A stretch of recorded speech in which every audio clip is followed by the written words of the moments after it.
Hello दोस्तों, स्वागत है आप सबका मेरे ब्लॉग में। तो अभी सुबह के समय है और मैं अपने घर से निकलने वाला हूँ अपनी भतीजी को छोड़ने के लिए। छोटी वाली बैठ करके पढ़ रही है, बड़ी वाली नाश्ता कर रही है। मैं उससे बता रहा हूँ कि जल्दी करो, लेकिन लेट हो जाएगा, बस छूट जाएगी।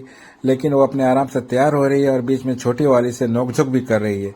खैर, हम उसे लेकर के बस स्टॉप पर आ गए। बस आ गई और वहां से बस में बैठ करके चली गई। फिर इसके बाद हम वहां से निकले और सीधे पहुंच गए अपनी दीदी के यहाँ, जो कि उस समय कपड़े आयरन कर रही है, कहीं जाना है उसको।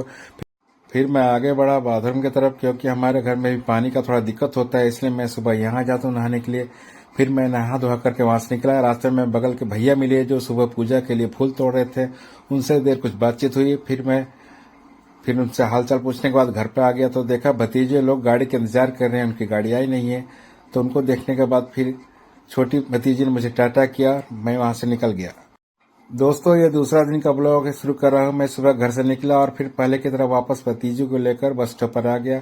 सामने बगल में हमारे पड़ोसी प्रदीप भाई ने भतीजी से बस का समय पूछा और हम लोग बस का इंतजार कर रहे थे। थोड़ी देर के बाद बस का आने का रास्ता देख रहे थे। इसी बीच हम ये आपको जंक्शन दिखाते हैं। ये पोईमुख है, सामने चंगंदूर की तरफ जाती है, इधर एक पंदलम लेफ्ट की तरफ जाती है और दाहिने तरफ आरमला। तो ये सामने पेड़ है जो एक काव है और इसके बगल में बहुत सारे मार्केट है। अभी हम लोग ठीक उसके सामने आ गए जिधर बस आके रुकती है। भतीजी मुझे टाटा करती है, इसी बीच बस आ जाती है और वो बस में बैठ करके वहां से चली जाती है। फिर हम वहां से धीरे से निकल लेते हैं और चले आते हैं दुकान पर, सुपर मार्केट, क्योंकि दीदी ने मुझे कहा था कि आओगे तो एक पैकेट रोटी लेते आना। फिर मैं रोटी लेकर के आ गया वापस अपनी दीदी के यहाँ। उनको रोटी लेकर के उनके घर में एक तरफ बढ़ चुका हूँ। आगे आ गया हूँ अंदर में और दरवाजा खोल करके अंदर आऊंगा। देखिए, सुबह का समय काफी अच्छा है, हल्की हल्की धूप निकली है और सूर्य भगवान निकल चुके हैं। फिर मैं अंदर की ओर आता हूँ और एक बार फिर चारों तरफ बाहर तरफ से नजर देख लेता हूँ।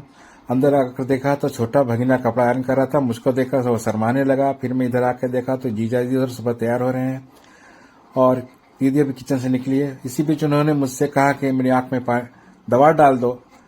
तो मैं दवा डालने लगा, 2-2 ड्रॉप। हालांकि ठीक से जा नहीं रहा था, फिर भी मैंने डाल दी किसी तरह से, क्योंकि मुझे भी आंख में थोड़ी थोड़ी प्रॉब्लम है। उनको पता भी नहीं चला कि मैंने उनका वीडियो भी शूट कर लिया है और वो ब्लॉग में दिखेंगे। फिर मैं इनको टाटा करके निकला अपनी गाड़ी की तरफ। सुबह का समय देखा, 8:15 थे। फिर मैं वहां से निकल रहा हूँ नहा धोआ कर। मैं फिर ड्यूटी के लिए आ गया यहाँ पे और ड्यूटी पर आ गया और रेस्टोरेंट पे आ गया। तो दोस्तों, आज का कुछ वीडियो ऐसा था। फिर मिलेंगे आपसे। Bye bye.